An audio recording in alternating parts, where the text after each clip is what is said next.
और ये समझ लेना कि हमारा आधा माफ हो जाता है, और बार बार लिखते रहना और समझना हमारा आधा माफ हो जाता है। ऐसा नहीं है।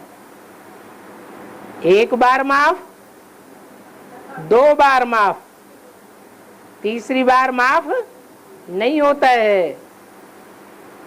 परसेंटेज कम होता जाता है माफ करने का। जैसे दुनिया में कोई ऐसे होते हैं हत्याएं करते रहते हैं, अगले जन्म में भी हत्याएं करते रहते हैं,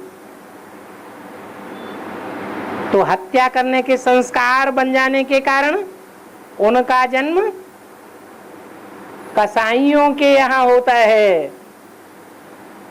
फिर कसाईयों में जो बच्चा पैदा होता है उसको अगर समझाओ कि गाय काटना, बकरी काटना पाप है, तो उसकी बुद्धि में बैठेगा?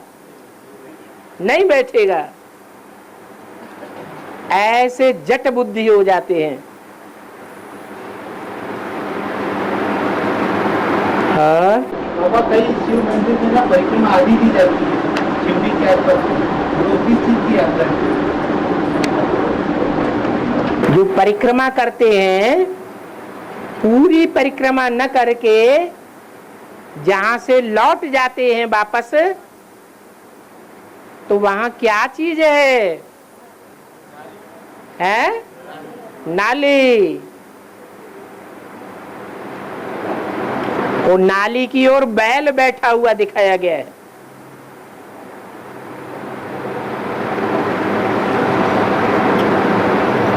वो नाली किसकी यादगार है?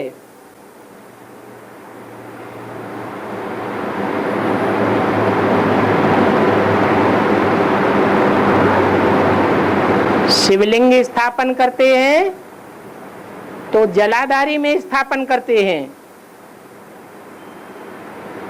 जल को धारण करने वाली जलाधारी। कौन सा स्थूल जल की बात है या ज्ञान जल की बात है? तो ईश्वर के दिए हुए ज्ञान जल को 100% कौन सी आत्मा ने धारण किया था? कोई आत्मा है जिसने 100% धारण किया था? अरे औरों ने 100% नहीं धारण किया, एक आत्मा ने 100% धारण किया। वैसे तो बाबा कहते हैं तुम 7 पार्वतियां हो, लेकिन सब नंबरवार हैं या एक जैसी हैं? तो 100% ज्ञान जल को धारण करने वाली पार्वती कोई है या नहीं है? उसकी यादगार है जलाधारी। वो जलाधारी का मुख जिस तरफ जाता है उस तरफ नाली बनाई जाती है।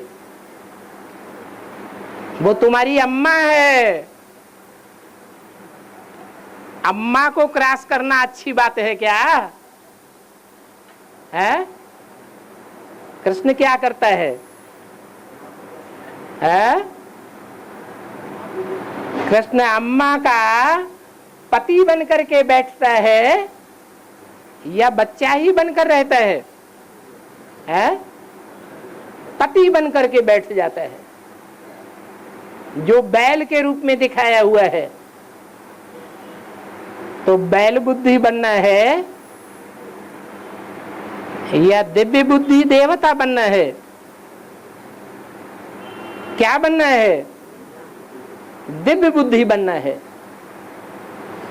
इसलिए नाली को क्रॉस नहीं करना है।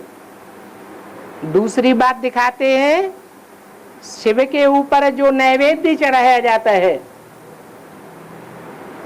उस नैवेद्य को भी नहीं खाना है।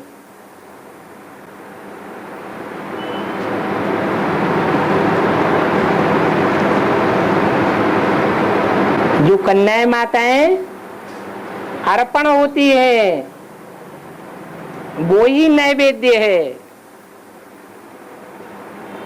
उस नैवेद्य को अगर कोई खाएगा तो विष का सेवन करता है, वो देवता नहीं बन सकता। क्या बनेगा? राक्षस बनेगा।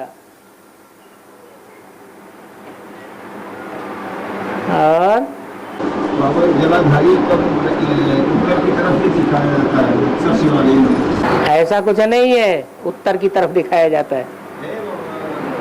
कंपेल में रामेश्वरनाथ मंदिर, कालेश्वरनाथ मंदिर देखा कि नहीं? पुराने मंदिर हैं। और हाँ, आया है तीसरा नेत्र विज्ञान हाँ, ठीक है। कौन देगा? वकालत का ज्ञान कौन देगा? वकील ही देगा। इंजीनियरिंग का ज्ञान कौन देगा? है इंजीनियर ही देगा। तो तीसरा नेत्र कौन देगा? जिसके पास तीसरे नेत्र का ज्ञान होगा वो ही देगा। और कोई दे सकता है क्या? है नहीं दे सकता।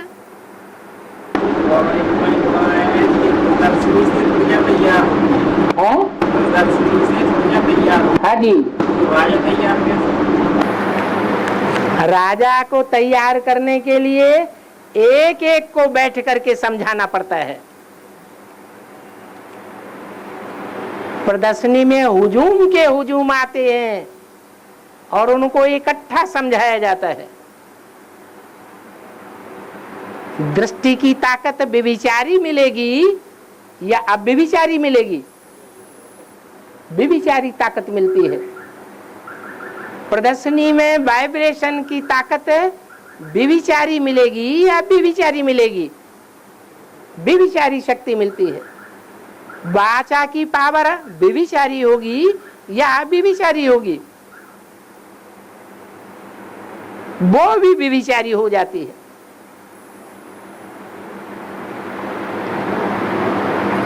तो अब व्यभिचारी ज्ञान लेने से राजा बनेंगे या व्यभिचारी ज्ञान लेने से राजा बनेंगे? है आप व्यभिचारी ज्ञान से राजा बनते हैं। अब व्यभिचारी वाइब्रेशन चाहिए, अब व्यभिचारी वाचा चाहिए, अब व्यभिचारी दृष्टि चाहिए समझाने जब समझते समय। इसलिए बोला एक एक को बैठ करके समझाओ। प्रदर्शनी में ऐसा संभव है नहीं है। हाँ जिन बच्चों को भक्ति की है वो भी बाबा को याद करते हैं, और कुछ बच्चे ऐसे जो बाबा ज्ञान में चलते हैं लेकिन भक्ति होती है, पैदा ही नहीं हुए, वो भी बाबा को याद करते हैं। पैदा ही नहीं हुए। पर दोनों की याद में क्या अंतर है? याद तो वो भूत प्रेत हैं जो अभी पैदा ही नहीं हुए।